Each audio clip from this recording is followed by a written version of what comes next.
বাংলায় একটা প্রবাদ আছে, ওস্তাদের মায়ের শেষ রাতে। আর এই ফুটবল বিশ্বে ওস্তাদ আসলে একজনই। He is none other than Lionel Messi.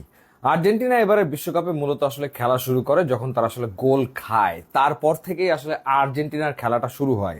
এরকম আমি আসলে কখনো দেখি নাই যে একটা দল তারা গোল খাওয়ার আগ পর্যন্ত একরকমের ফুটবল খেলে, আর যখন তারা গোল খায় তখন তারা আসলে ডিফারেন্ট লেভেলের ফুটবল খেলে, একেবারে ডিফারেন্ট লেভেলের ফুটবল খেলে। সেটাই আমরা দেখলাম বিশ্বকাপের সেমিফাইনালে ইংল্যান্ডের বিপক্ষে। ফার্স্ট হাফ যেমন তেমন ট্যাকটিক্যাল ব্যাটল চললো, মিডফিল্ডে বলের দখলে লড়াই চললো, কেউ তেমন কোনো ক্লিয়ার চান্স ক্রিয়েট করতে পারলো না। বাট সেকেন্ড হাফে গিয়ে ইংল্যান্ড গোল করে ফেলে, এবং গর্ডন যে গোলটা করেছে দারুণ গোল ছিল 55 মিনিটে। এখন কি হবে? আর্জেন্টিনা তো পিছিয়ে পড়লো 55 মিনিটে। টিকটক টিকটক সময় এগোচ্ছে।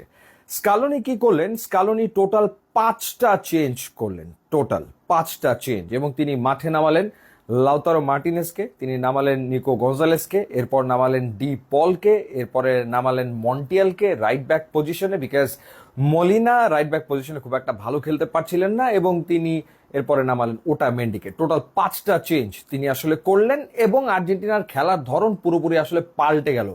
হিংস্র বাঘ হয়ে গেল প্রত্যেকটা ফুটবলার, এবং যেভাবে তারা ঝাঁপিয়ে পড়লো ইংল্যান্ডের ওপরে শেষ 25 মিনিটে। এবং তখন আসলে মনে হচ্ছিল যে আর্জেন্টিনার এই গোল শোধ দেওয়াটা জাস্ট সময়ের ব্যাপার, যে কোনো মুহূর্তে আর্জেন্টিনা আসলে গোল করবে।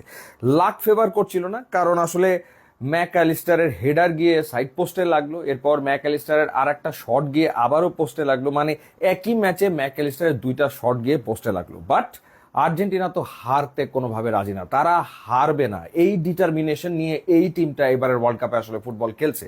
এবং বলেছিলাম যে সবচেয়ে বড় ব্যাপার, রাইট অন টাইম ফর্মে আছেন ম্যাকঅ্যালিস্টার, এনজো ফার্নান্দেস, তারা ফর্মে চলে এসছে, একই সাথে হুলিয়ান আলভারেজ এবং Lautaro Martinez. And finally Enzo Fernandez, কি শটটা তিনি নিলেন, স্ট্রেট টু দ্য নেট, কি দুর্দান্ত গোল। এবং কার অ্যাসিস্ট কে করেছে? ওই যে যথারীতি the magician of football world Lionel Messi, তার অ্যাসিস্টেই আসলে গোলটা এলো। এবং এরপরে আর্জেন্টিনা আসলে ওয়েট করেনি খেলাটা যাক এক্সট্রা টাইমে। আর্জেন্টিনা চেয়েছে শেষ করে দিতে, ম্যাচ শেষ করে দিতে। অতিরিক্ত 30 মিনিট ফুটবল তারা আর খেলতে চায়নি, এরপরেই তারা আবারও অ্যাটাকে গেছে।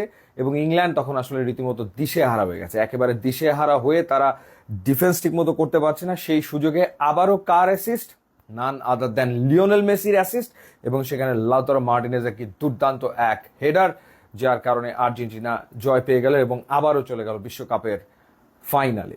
এবং এই ম্যাচে স্কালোনি তার স্টার্টিং 11-এ যে চেঞ্জটা এনেছিলেন, অর্থাৎ তিনি জুলিয়ানো সিমিওনিকে খেলিয়েছেন, ডিয়াগো সিমিওনির ছেলে। এবং নিশ্চয়ই আপনাদের ডিয়াগো সিমিওনি